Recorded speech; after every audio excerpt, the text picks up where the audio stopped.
when Joel made a big show of taking his junior, Gloria, to Hokkaido for a ski trip. I didn't argue. I didn't cry. I calmly asked to break up. He exploded in anger. Are you *****ing serious? Just because I didn't take you skiing, you're making a scene like this?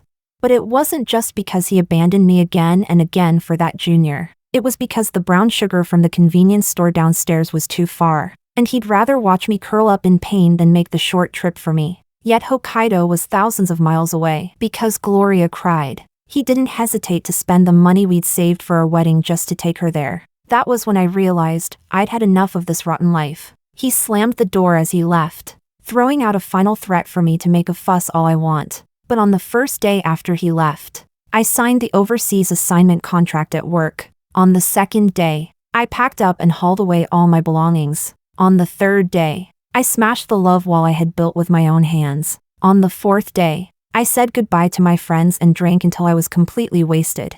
Until the seventh day, his arrival and my departure crossed paths. You head to Shaoxiang. I head to Qin. From now on, we are strangers at opposite ends of the world. Chapter 1. Joel sprang up from the sofa, scrambling to pack his suitcase, shouting at me without even lifting his head. Anna, transfer me the money from the love account. Gloria just saw another jerk showing off his romance online and had a breakdown. She wants to go skiing in Hokkaido to clear her head. Everyone else is busy, so I'm the only one who can take her. I held a cup of brown sugar water delivered from outside, my fingertips icy cold. On WeChat, Gloria's message was still there. The snow in Hokkaido is so beautiful. Borrowing senior brother for a week. Thanks, sis. She'd added a tongue-out emoji at the end. Only I knew how disgusting the provocation behind that playful tone truly was. Yet I was so calm I couldn't even stir up the slightest ripple of anger anymore. That's the money we saved together for our wedding. Yeah, I know. I won't use yours. Just transfer me my share. Joel shoved me aside, completely ignoring the way I clutched my stomach in weakness. He reached into the gap behind me on the sofa and grabbed his power bank. Just so we're clear, don't make a scene this time. After the ski trip, Gloria's going back. From then on, even if she wants to get in your face, she'd have to cross thousands of miles. He kept packing, never once looking at me. The dim yellow light fell across his face, glowing with excitement and anticipation. Nothing had changed, and yet he felt terrifyingly unfamiliar. So this is what it looks like when traveling thousands of miles for someone you truly care about doesn't feel exhausting at all. Chapter 2. An hour earlier, I had suddenly doubled over on the sofa from cramps, unable to get up.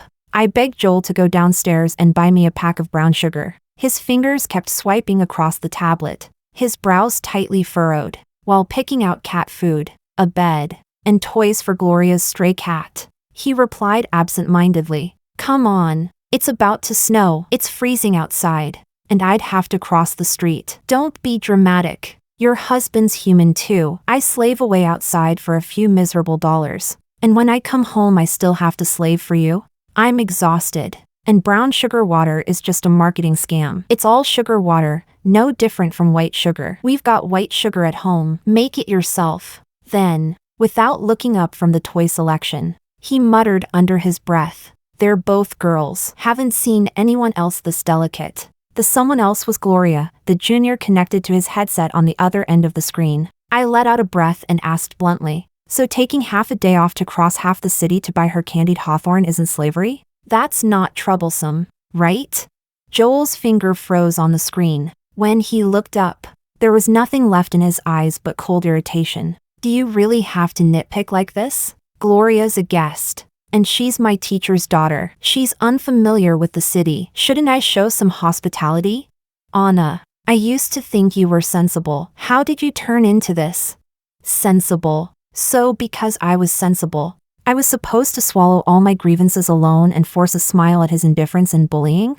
Chapter 3. After a breakup, Gloria showed up in our city without even telling us, and stayed for 2 months. In those 2 months, Joel abandoned me for her again and again. When I had a fever and a cold, Joel climbed a mountain with her to watch the night view. When I was stranded in a torrential downpour, Joel stood by the floor-to-ceiling window with her, cooking hot pot while listening to the rain. When I landed from a business trip at midnight, He had turned off his phone to watch a movie with her. Even all of Gloria's expenses in Nanching, Joel paid for them using the money we had saved for our wedding photos and honeymoon. His excuse was always the same. Anna, you've always been understanding. Don't put me in a difficult position. When I was in school, I struggled. My teacher invited me over for countless meals. The encouragement, comfort, and tolerance she gave me were the only warmth in my cramped childhood. Without her, I wouldn't be where I am today. Do you understand?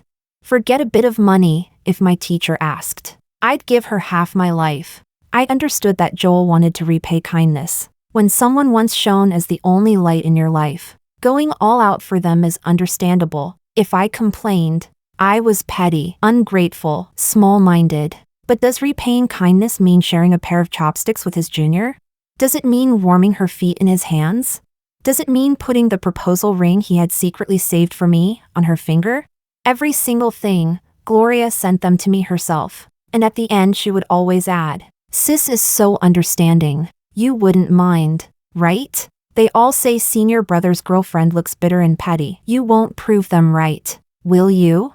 Chapter 4. They referred to Joel's classmates, Gloria's senior brothers. Because Gloria's return date was uncertain and the 5-star hotel cost thousands per night, I suggested booking a more affordable homestay. Gloria's eyes immediately turned red. "I've caused trouble for all the seniors. Don't book the hotel. I'll leave tomorrow." With that one sentence, I was nailed to the pillar of stingy shame. After that, they deliberately left me out at gatherings. They ignored me at KTV. Even during a rafting trip, they calculated things in advance so I'd be left alone, forced to pair up with strangers. Joel knew all of it. At first, he apologized carefully and tried to comfort me. Then came dissatisfied silence. Finally, annoyed frowns. "Can't you just blend in? Look how Gloria gets along with everyone. Learn from her. Sweeten your tone a bit. Will it kill you?" But I didn't have a radiant mother who let me enjoy residual warmth without doing anything. When I tried to please them, they mocked me behind my back, calling it pathetic imitation and spineless flattery. Eventually, their gatherings no longer included me at all. The kettle on the stove boiled violently. Joel walked in and out, phone in hand, soothing Gloria, who was crying because I had upset her and insisting on going home. The contrast was stark, his coldness and belittlement toward me versus his warmth and concern for her. I no longer had the strength to argue. I took out my phone and ordered brown sugar, leaning weakly against the door while waiting for delivery. I heard Joel whispering to Gloria, "Hey, don't cry. Hot pot cake and flowers, plus toys for our son, are on the way. Tell our son his dad's relief supplies and mom's emotional support are being delivered." After hanging up, the smile vanished from his lips instantly. When our eyes met, his face was as cold as iron in winter. "Is this fun for you? Saying that in front of Gloria, what's the point? Haven't you eaten candied hawthorn before? Haven't I bought you gifts across cities?" His irritation and displeasure, once invisible to me, had become painfully familiar. What can I say? Watching a relationship rot in front of you. Helpless, painful, regretful. But love takes two people to begin. To end it, only one person has to change their heart. Even knowing it was over, I couldn't suppress the bitterness. You can order a whole night's worth of things for them. Why couldn't you think of ordering me a pack of brown sugar? I let out a dry laugh. Because I'm not important, right? My pain isn't as urgent as Gloria's tears, so my brown sugar water isn't as important as the hot pot cake that makes her happy. Joel froze, so he did know he was biased. But his instinctive choice had always been Gloria. Why compare her candied hawthorn with the gift I bought you across cities? Is she your girlfriend too? Joel's pupils shrank. He understood everything, yet he deliberately used gratitude to bind me, to emotionally blackmail me, turning me into the fool who swallowed everything in silence. I let out a faint laugh and pushed past him before he could argue further. "Don't explain. If I'm the bitter girlfriend, then I should exit your life the same way I exited your circle." The door slammed shut, cutting off his hurried explanation. Later, the delivery girl brought my brown sugar water. Seeing that I couldn't straighten my back, she gently reminded me that if the cramps were unbearable, I should go to the hospital. I nodded gratefully. The warmth of a stranger burned brighter than the indifference of someone beside me. I nearly cried that night. When I turned around, Joel was already standing behind me. I'm sorry. You've always been understanding. Just accommodate me this once. Just this once. My teacher treated me like a son. I owe her more than I can ever repay. He boiled water, made brown sugar tea,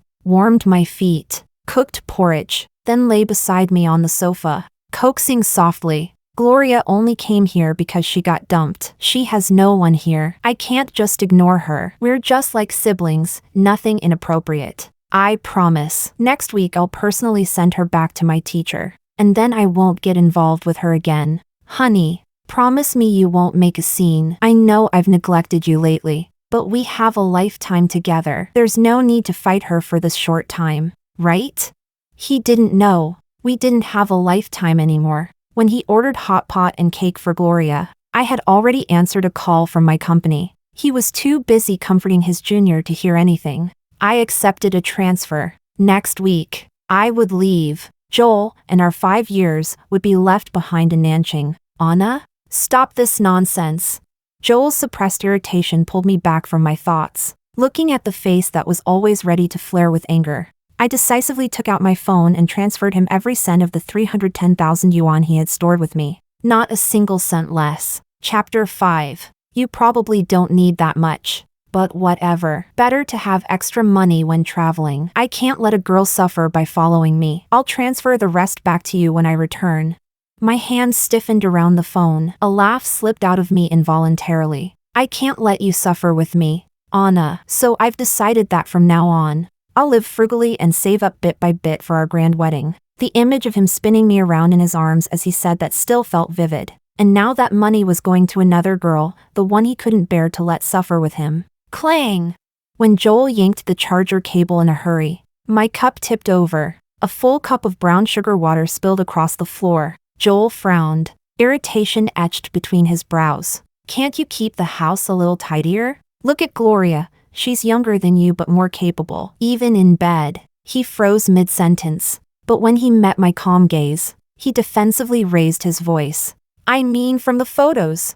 You're going to start again, aren't you? Can you stop being so annoying and let me have a pleasant start to my trip for once?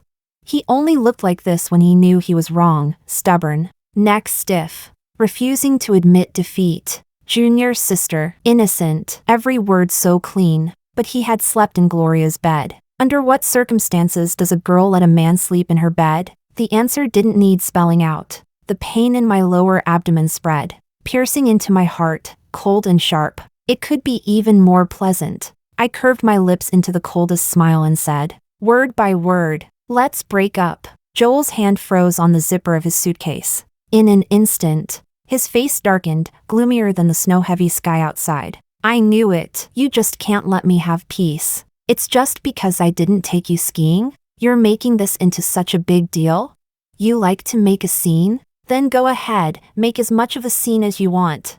The door slammed shut with a bang. A rush of icy wind hit my face, and the tears I had held back for so long finally fell. Chapter 6. I knew. Joel was standing outside the door, waiting for me to open it. That was our agreement. No matter how fierce the argument, no matter how big the fight, as long as the one who walked out stayed outside the door, and as long as the one who stayed was willing to open it, it meant we were giving each other a way out. Everything unpleasant would be wiped clean. In the past, we had covered up cracks like this countless times, pretending nothing was wrong. But this time, I looked at the stains spreading from the spilled brown sugar water at my feet. It had seeped deep into the carpet I had searched so long to find, ruining it beyond repair. Too stained to wash clean, too expensive to throw away. How much it resembled my relationship. Tasteless to keep, yet a pity to discard. I didn't want to open that door anymore. On the phone monitor,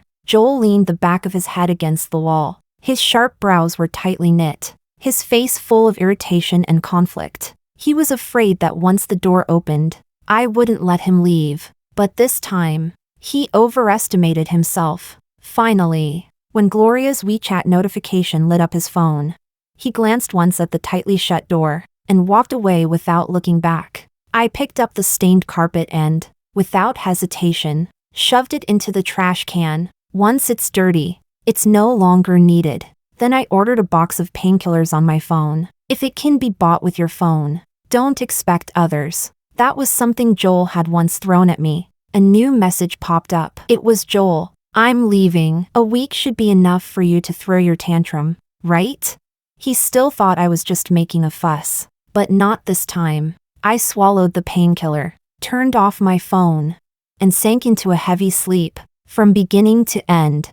I didn't care whether he stayed or left. Chapter 7. When Joel's plane landed, Gloria updated her social media, a tall back view, pushing 2 bulky suitcases, with a pink cartoon bag slung over his shoulder. It was Joel. Her caption read, "The way someone rushed through the clouds for me without hesitation." Childish, but so reassuring. Joel's friends quickly flooded the post with likes. Oscar's girlfriend, one of Joel's buddy's partners, commented, "Anna? Didn't she say last time your honeymoon was also planned for Hokkaido? Are you guys going together?"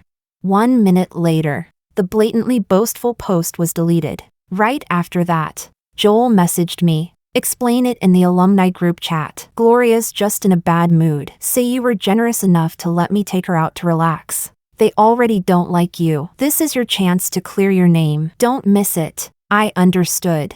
So I posted in the group, "If I don't belong to a circle, I won't force my way in. No need to create secret subgroups to complain about me anymore. Wishing you all an everlasting friendship." Then I exited the chat. After that, I turned off my phone and pushed open my supervisor's office door. I signed the transfer appointment letter. Back when I chose to stay in South City for Joel, everyone felt sorry for me. But even today, watching love rot after ripening, like overripe persimmons smashed on the ground, I don't regret that choice. Because when I loved him the most, choosing to stay for love was my own decision. So I won't dwell on it. I won't look back later, when I have both reputation and success, and curse fate for losing some so-called precious love. Only after suffering enough in love, did I realize how sweet it is to hold money and an exit plan firmly in my own hands. Joel's dozens of missed calls and messages were deleted with one tap. I have far too much to do. I don't have the energy left to entertain his roaring. Chapter 8. In the little apartment I had lived in for 5 years. In just one night, everything that belonged to me was packed into boxes. Some were shipped back to my hometown. Some were stuffed into suitcases, ready to leave with me. Joel stopped contacting me. That was how he showed anger, and how every Cold War between us began. In the past, I could never help myself. When the pain was so unbearable, I rolled across the bed. When familiar objects suffocated me with memories. When emotions flooded over me and I lost control, I would bow my head. Cheap, spineless, pathetic. I knew all of it, but I couldn't stop.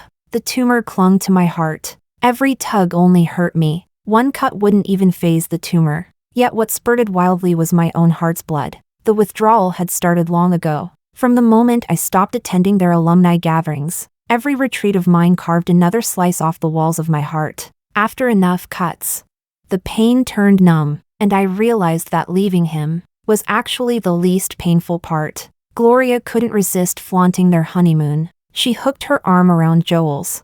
From Nakajima Park to Tanakakoji Shopping Street, she sent me messages. "Sis, Hokkaido is so beautiful. You must come next time. Oh, this honeymoon guide was made by you, right? You must have really wanted to come. So I came for you. Senior is mad. But it's okay. I'll help you calm him down." I turned off my phone. The next day, I quietly booked a handyman. In the center of our little home stood a pink heart-shaped wall I had built with my own hands. It separated the kitchen from the living room, and was covered with photos recording every step Joel and I had taken together. One by one, I took down the photos and threw them into the trash. I once said, if love isn't as solid as rock, this heart wall will collapse with it. So while Gloria and Joel played in the hot springs, while she mischievously told me, "I'll send every view to you, sis, so it's like you've been here too," I took the hammer from the handyman. Bang, the heart wall fell. It had taken an entire day to stack those little pieces together. But when you decide to discard something, it takes only half an hour to tear it down completely. After cleaning up the last traces, I left the keys on the coffee table and closed the door on my love with Joel for good. On the fourth day, in BA's endless white snowfields, Joel built two snowmen leaning sweetly against each other for Gloria, when she thoughtfully wrote "Forever Together" on the snow. I was at a small bar, saying goodbye to my friends, tipsy and blurry-eyed. We ended up at a KTV. My friends didn't shove me into a corner. They didn't order me around to pick songs or fetch drinks. They surrounded me, arms over shoulders, singing at the top of their lungs, crying and laughing at once. To Anna, may your future be brilliant. May you shine bright. Long live singlehood.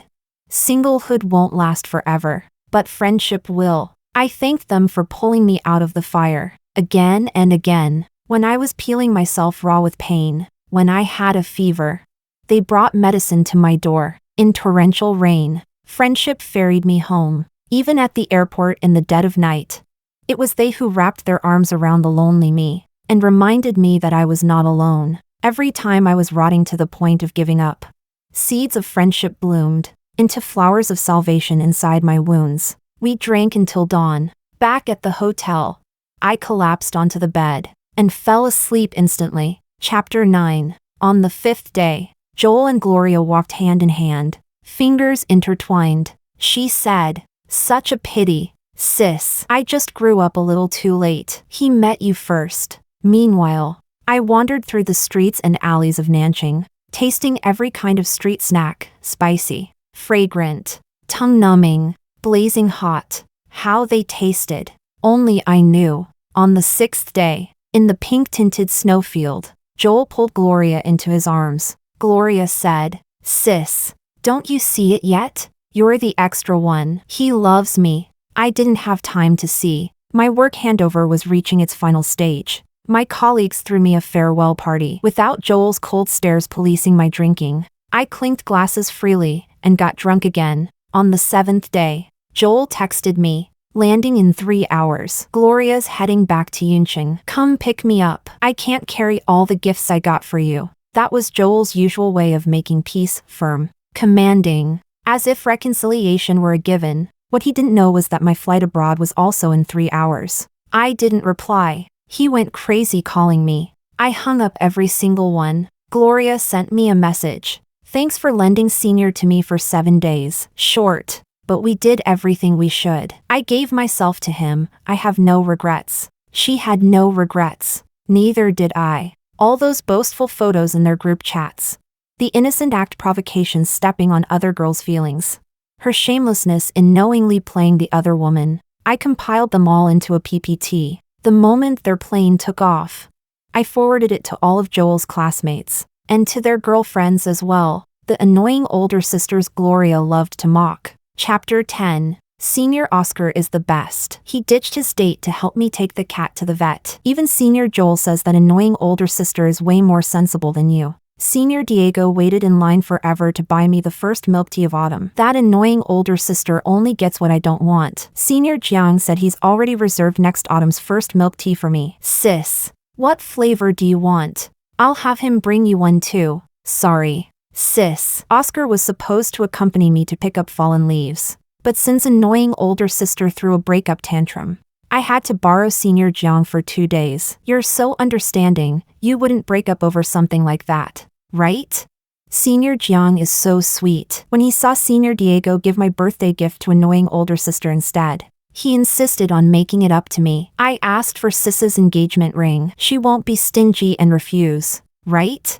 Every time she flaunted her triumph, it was built on another girl's pain and tears. So whatever she got in return, she deserved it. After confirming that everyone had received the file, I blocked and deleted Gloria, Joel, and that rotten circle of classmates in one clean sweep. The week-long snowstorm finally cleared. The moment I stepped onto the plane, the sky turned bright. I walked alone out of the storm, tears mingling with blood, blooming along the way. Today, I finally laid the past to rest. From this moment on, a brilliant future awaits. Chapter 11. Joel had never felt 3 hours stretch this long. Restless, unable to sit still. His mind was filled with those unanswered international calls. He should have been absolutely certain. Anna couldn't live without him. Anna came from a broken family. Her father, addicted to gambling. lost control and stabbed someone, 1 dead, 2 injured. From that day on, she carried the label, the murderer's daughter. Her mother had married far away, and she grew up with her grandmother, timid, insecure, always walking on eggshells. Until she met him, Anna was beautiful, resilient, as if no hardship could break her. She was so sensible that even when he pursued her, she confirmed again and again, "You graduated from a prestigious university. Your future is bright. Are you sure you want to be with the daughter of a killer? Will your family agree? What will your friends and colleagues think? Don't joke. Love has never been a necessity for someone like me." She was like a daisy blooming on a wall, small, facing wind and rain, yet blooming fiercely and proudly. He loved her. He pitied her, with the greatest tolerance, the firmest choice, and the longest companionship and encouragement. He helped her rediscover herself again and again, helped her reclaim control over her life. It could be said that he wasn't just her benefactor. He was her emotional pillar, her spiritual anchor. She couldn't live without him. Joel knew that better than anyone. Maybe that day he was too focused on choosing cat food and forgot about her brown sugar water. Maybe he shouldn't have slammed the door she had carefully picked. Or maybe this Cold War had lasted too long and chilled her heart. That was why this time she didn't reconcile so easily. It didn't matter. After Anna's grandmother passed away, he had become her only emotional support. Besides love that couldn't be cut away, she had an almost addictive dependence on him.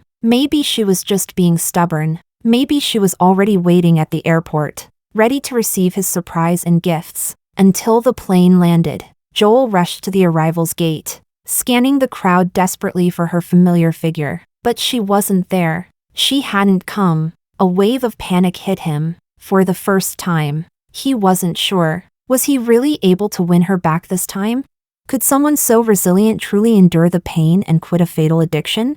With trembling hands, he took out his phone and dialed Anna's number. The automated voice informed him the number no longer existed. He froze. Before he could open WeChat, the pinned class group exploded with hundreds of new messages. Chapter 12. First, Oscar's girlfriend went off in the group, calling Gloria a pretentious coquette. She accused Gloria of seducing her boyfriend into canceling their date to bathe her cat, leaving her alone and nearly harassed by a drunk man. Then Diego's fiancé posted their marriage certificate, demanding Gloria return what belonged to their shared marital property. Every gift Diego had given Gloria turned out to be something he had bought behind his wife's back. The group erupted. 2 couples, 4 people, tearing each other apart in public. Finally, a peacemaker classmate typed, "The professor treated us so well. Being nice to his junior is just repaying kindness. There's no need to be so petty. Look at Joel. He spent hundreds of thousands, even took Gloria on the honeymoon." Anna didn't go crazy. Oscar's girlfriend Selena replied, "She didn't go crazy. She just dumped that trash." Then she exited the group. An eerie silence followed. Joel stared at the last line again and again. "She just dumped that trash. She just dumped that trash." It felt like a punch to the gut. Shaking, he scrolled down and finally found Anna. He sent a simple greeting. A red exclamation mark appeared instantly. Blocked. Joel went mad, and he was afraid. Ignoring Gloria behind him, he jumped into a taxi and rushed back. He prayed silently. "She's just angry, just trying to make me see her pain. When I open the door, she'll be there, sitting on the couch, waiting for me. It won't happen again. Neglecting her was my fault. Ignoring her was my fault. Being influenced by classmates and misled by that junior, it was all my blindness. I love Anna. 5 years, she's already part of my bones and blood. I can't live without her. I can't quit her. Don't let her go. Don't let her leave." Until the door he had slammed shut opened completely. Chapter 13. The stuffed animals Anna had clawed back from claw machines one by one were gone from the sofa. In their place remained only the yellowed, worn backrest of the old couch, cold and mocking. The green plants she had carried home pot by pot were gone too, leaving vast empty spaces, like the hollowed-out cavity in his chest. Even the heart-shaped wall she had built with her own hands had been smashed clean. Not even a shard was left behind, as if he himself had been completely uprooted from her life. The cartoon doormat at the entrance, the matching cups on the coffee table, the travel stickers on the refrigerator, the pink towels in the bathroom, Every trace of her had been erased. Thorough, decisive. Not a single inch of space left for him. Her breakup hadn't been angry words. It hadn't been a threat. She had truly made up her mind to leave. She had seen through his wavering heart, understood his indecision, recognized the shamelessness of wanting everything at once. So she threw him away. Joel staggered, one thought pounding in his skull. Find Anna, apologize. He turned to rush out the door, only to collide with Gloria's wide, innocent eyes. She's gone. Isn't that perfect? My luggage is already here. I can just move in. Senior. I've waited a long time for this day. The same hands that had once picked braised pork for him as a child. The same hands he had once held to teach her how to write, now slithered up his lower back like a snake. You chose me, didn't you? Joel recoiled in horror. As if shaking off venom, he shoved her away violently. You're insane. I have a girlfriend. It's Anna. Gloria's lips curved into a smile that didn't match her innocent face at all. A twisted, almost deranged smirk. She dumped you. Didn't you notice? I want you. Did you forget? We slept together last night. Anna knows. No. Joel trembled violently, goosebumps crawling across his skin. She wouldn't leave me. You twisted everything and made her misunderstand me. You planned all of this to drive her away. If I explain, it'll be fine. She loves me. I'm all she has. As long as I lower my head, as long as I coax her, she'll come back. She will. You get out. If you're gone, she won't be angry anymore. Desperate, Joel shoved Gloria out of the house he once shared with Anna and ran toward Anna's company. But Anna had left. No one was willing to tell him where she had gone. Her sharp-tongued supervisor, the so-called office tyrant, looked at him with open ridicule, like he was a filthy stray dog. Oh, the distinguished man has time now? No need to accompany your junior anymore? Suddenly remembered that bitter girlfriend of yours? Missing your housekeeper? For the first time, Joel lowered his pride in front of someone he had always looked down on, his voice almost pleading as he asked where Anna had gone. The supervisor clicked her tongue. This deep love act? Honestly, you're not qualified. Anna turned down 2 overseas assignments for you. What did you do for her? Oh, you were considerate. Afraid she'd be cold in winter, so you gave her a green hat to keep warm. She smirked. Have some decency. Leave a good woman alone. Her high heels clicked sharply as she walked away. Joel tried to force his way in, but security guards slammed him to the ground.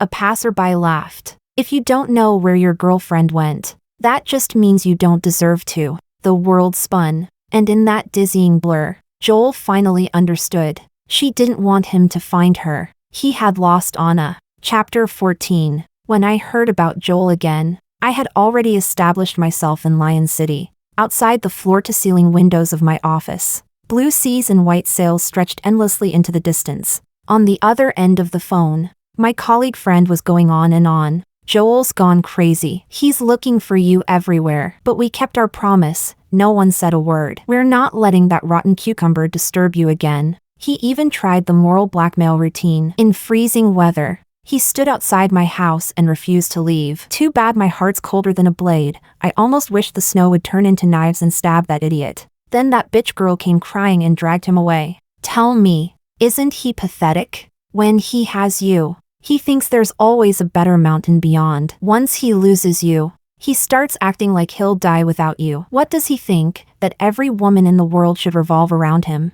I smiled faintly and replied calmly. People are like that. When they gain steady peace, they start craving thrilling excitement. After the thrill fades, they realize that ordinary, stable warmth is what truly soothes the heart. But wanting both? Not everyone is that lucky. Don't worry, I've suffered enough. I really don't want him anymore. After hanging up, I turned around and saw my male assistant Leo holding a cup of hot coffee, looking at me with open sincerity. Boss, what would you like for lunch? I'll go get it. I understood the affection in his eyes. He said I was independent, venturing to a foreign country to build a new battlefield, yet still navigating it with ease. That I was an extraordinary woman. So he admired me, tried to please me, carefully tested the waters, just like Gloria had done with Joel. But I had once stepped on a rotten persimmon and dirted my future path long enough. So I told him honestly, focus on work. He would climb even higher than me.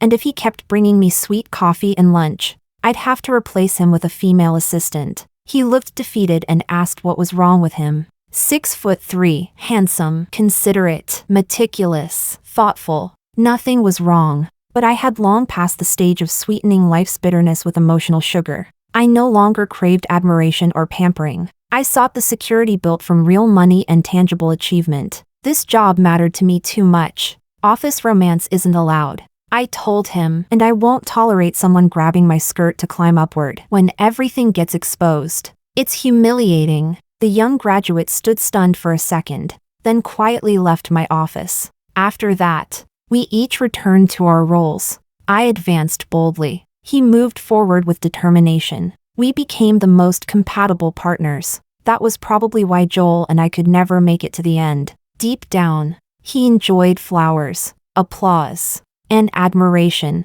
He accepted Gloria's worship and flirtation without hesitation. But I only wanted steady, tangible peace. I couldn't, in the name of love, enjoy youthful devotion in bodies as if it were a reward. On Christmas Day, the vintage buildings of Holland Village were covered in shimmering lights. I held a hot latte, staring blankly at the twinkling Christmas tree. And then, I locked eyes with Joel. His gaze was bloodshot with exhaustion, his voice hoarse. How can you be so heartless? You threw away our 5 years just like that. Chapter 15.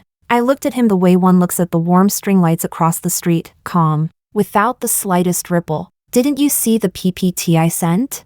Joel's breathing faltered. His face turned pale. I didn't know about those things. She set me up. They kept whispering in my ear every day. That's why I developed prejudice against you. I know I was wrong now. I've cut them off. I sent Gloria back to Yun City. Anna, we walked 5 years together. If you want to go higher, I won't stop you. But I'm begging you, don't abandon me because of those misunderstandings. I took another sip of coffee, savoring the bitterness, and replied lightly, so it's everyone else's fault? Are you a brainless pig or a porcelain doll that can be pushed around? Don't try to morally blackmail me. You know that doesn't work on me. Besides, you cut ties with them not because they hurt me, but because they turned the same tricks on you. Didn't they?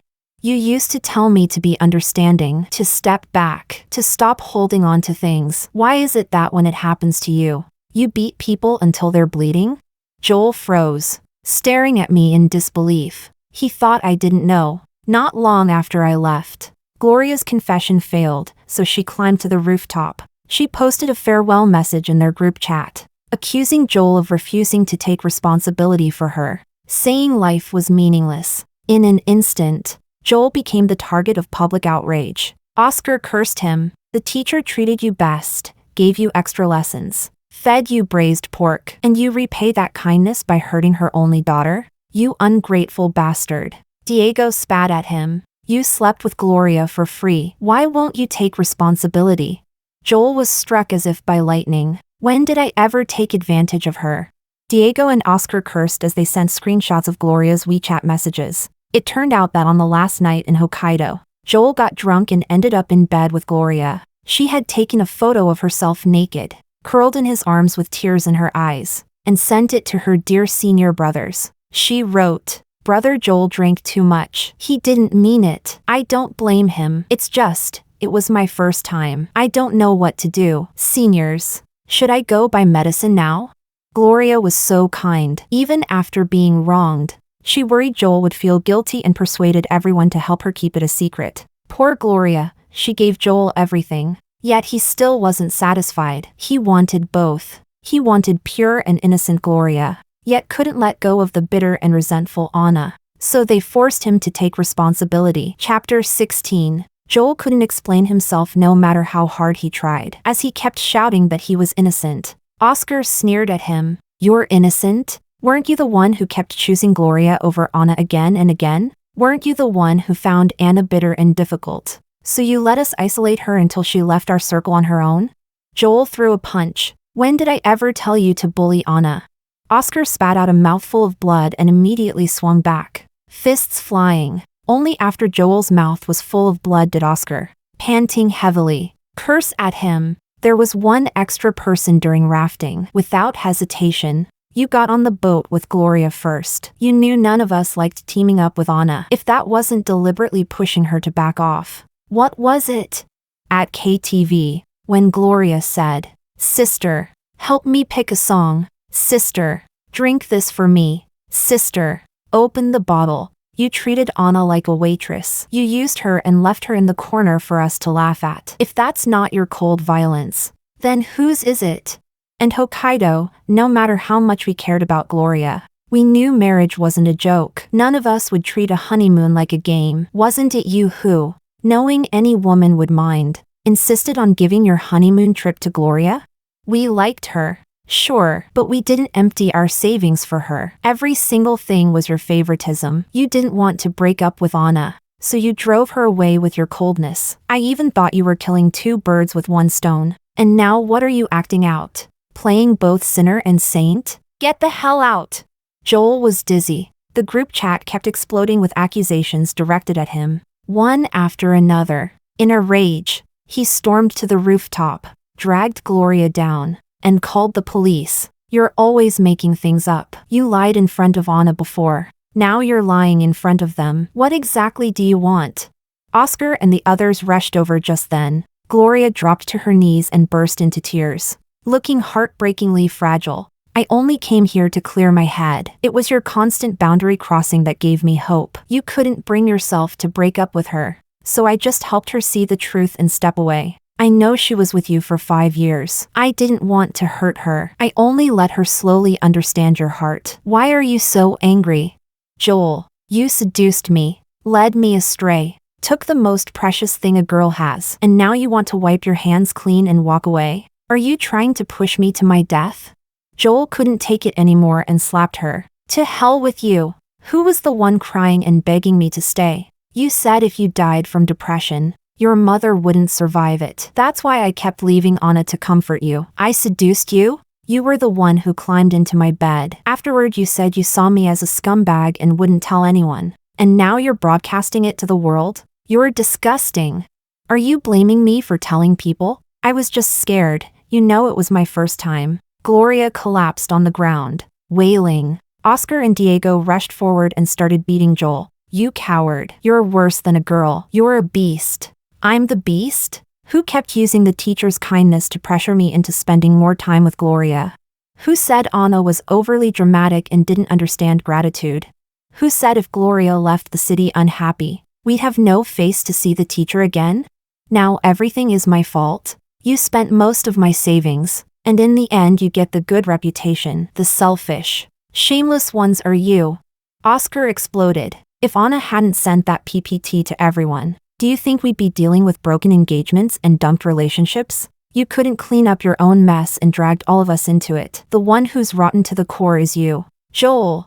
The so-called brothers completely fell apart overnight. Oscar's ex-girlfriend, Selena, filmed the entire fiasco and sent it to me as entertainment. But that still wasn't the end. Chapter 17. Gloria's relentless harassment, the ridicule on social media, and the curses and betrayal from his former brothers almost drove Joel to rock bottom. But worse was yet to come. Gloria stormed into Joel's company, declaring herself his girlfriend, the female supervisor who handled Joel's work transitions, the female partner who negotiated contracts with him, even female colleagues who had barely more than a nodding acquaintance with him. Whenever there was a crowd, Gloria would rush forward in tears, snot and mascara running, grabbing their arms and pleading, "Please, I'm begging you, don't seduce Joel, okay? I can't lose him, please." She even knelt in public, kowtowing and begging them to let him go. Again and again, she pushed innocent women into the storm of being labeled homewreckers.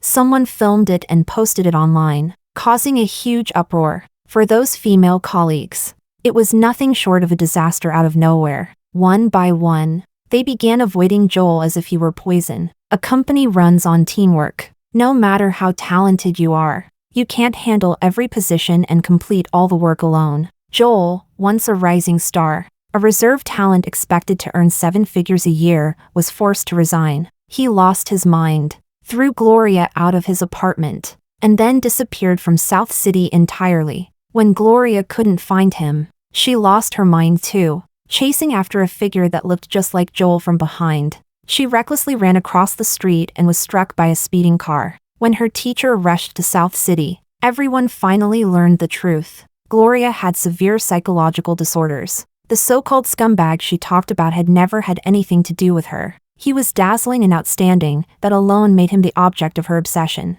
In the end, that man couldn't endure the harassment and left Cloud City. Gloria even slit her wrists to try to make him stay, but failed. Only then did she give up. But by coincidence, Joel once called their teacher to say hello, and Gloria answered the phone. She remembered that senior brother whose walls were covered with certificates, the one their teacher always praised as gifted. He had succeeded academically, become a manager at a major corporation, bought a house in South City within 5 years of graduation. He was someone everyone admired. More importantly, Gloria had scrolled through his social media. Joel was tall and striking, even more handsome than the man who had fled from her. So she came to South City with a plan, and she ended the 5 years between me and a man who was never firm enough. Chapter 18. When I saw Joel's suffering, I felt no satisfaction, only calm. When you ordered me around, every word out of your mouth was about how much you owed your teacher. Your junior sister was already like that. If you had taken responsibility for the rest of her life on your teacher's behalf, who wouldn't have praised you as a righteous man who repays kindness? But you didn't. Why? Joel looked as if he might collapse at any moment, tears and snot running down his face. I never planned to have a future with her. I really didn't. Anna, it's all in the past now, truly. It's over. Can't you give me just this one chance?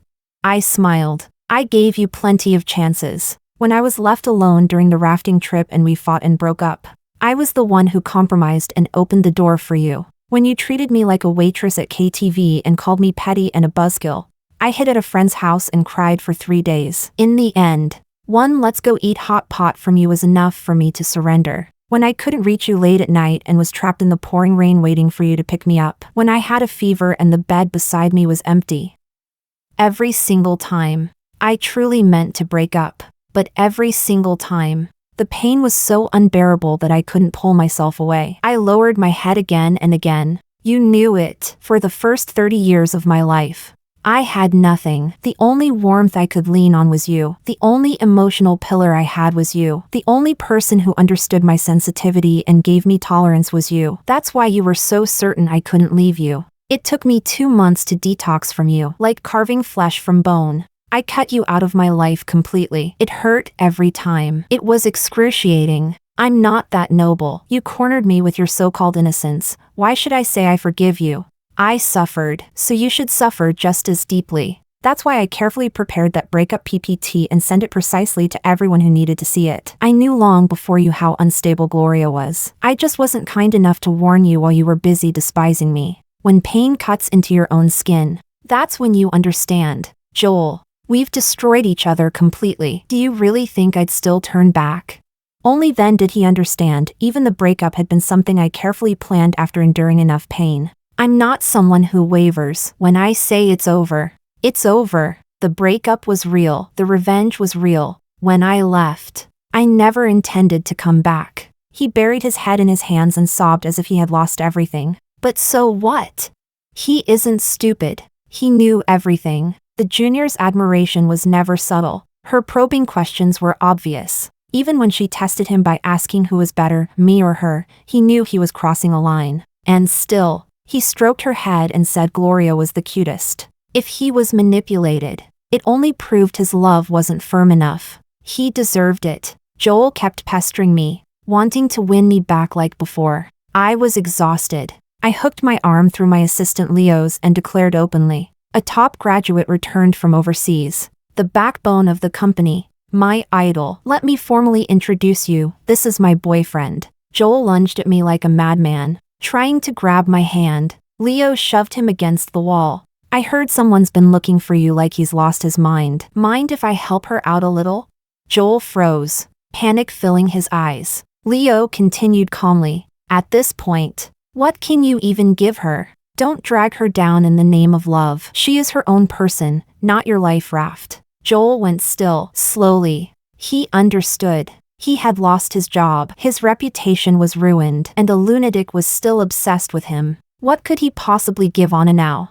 Nothing but fear and pain. In the end, he slowly released his grip on Leo's collar. Like a drowned dog fleeing the battlefield, he left, yet had once deluded himself into rebuilding his kingdom of love. Ridiculous. Joel booked a flight for that very day. We never saw each other again. Love can be passionate, even destructive, but when it ends, it's like an unfinished novel, abrupt and silent. No long pavilion farewell, no wine shared in parting, just one turn of the body, and it's a lifetime apart. Chapter 19. 3 years later, I returned home from my overseas assignment, promoted 2 levels in one leap.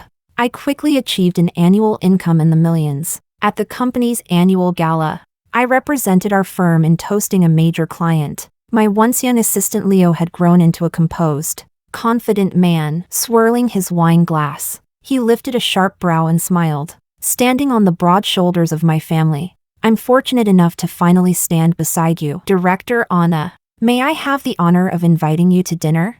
3 years is a long time. The place where I had carved out the tumor had long grown new flesh. It no longer hurt. It no longer itched.